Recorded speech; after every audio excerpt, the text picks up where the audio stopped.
కోరినట్టు కూడా తెలుస్తుంది. ఇక మరొక అంశం చూద్దాము. లీకేజీలపై విచారణ సిట్టింగ్ జడ్జితో జరిపించాలంటూ హైకోర్టులో అఫిడవిట్ వేస్తామని చెప్పేసి తెలపడం జరిగింది.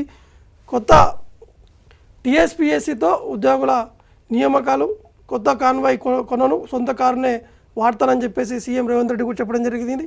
ఇటు నిజాయితీ పరులైనటువంటి అధికారులకే కీలకమైనటువంటి పోస్టింగ్ కూడా ఇస్తామని చెప్పి తెలిపారు. మంత్రులతో చర్చించి అన్ని శాఖలపై శ్వేతపత్రం, హెచ్ఆర్డీసీలో అతిథి భవనం కూడా ఏర్పాటు చేస్తాము. ఒక ప్రజాభవన ఆవరణలోనే అనేక భవనాలు, డిప్యూటీ సీఎం నివాసం, ప్రజావాణితో పాటు సీఎం క్యాంప్ ఆఫీస్, గెస్ట్ హౌస్కు ఉపయోగిస్తామని చెప్పేసి చెప్పారు.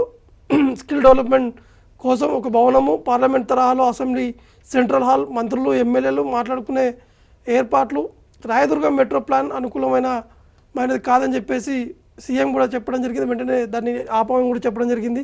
అధిష్టానంతో మాట్లాడాక మంత్రివర్గ విస్తరణ కూడా చెప్పడం, ఎందుకంటే మిగతా 6 మంత్రి పోస్టు కూడా వేకెన్సీగా ఉన్నటువంటి నేపథ్యంలో దాన్ని ఏ విధంగా నింపాలి, ఎవరికి ఇవ్వాలి, సీనియారిటీ ప్రకారం ఇచ్చేందుకు కాంగ్రెస్ పార్టీ మొగ్గు చూపుతుంది. కాబట్టి ఇప్పుడున్నటువంటి మంత్రులతో పాటు మిగతా 6గురిని కూడా ఈ మంత్రివర్గంలో తీసుకునేందుకు ఇంకా కసరత్తు కూడా జరుగుతున్నట్టు కూడా తెలుస్తుంది.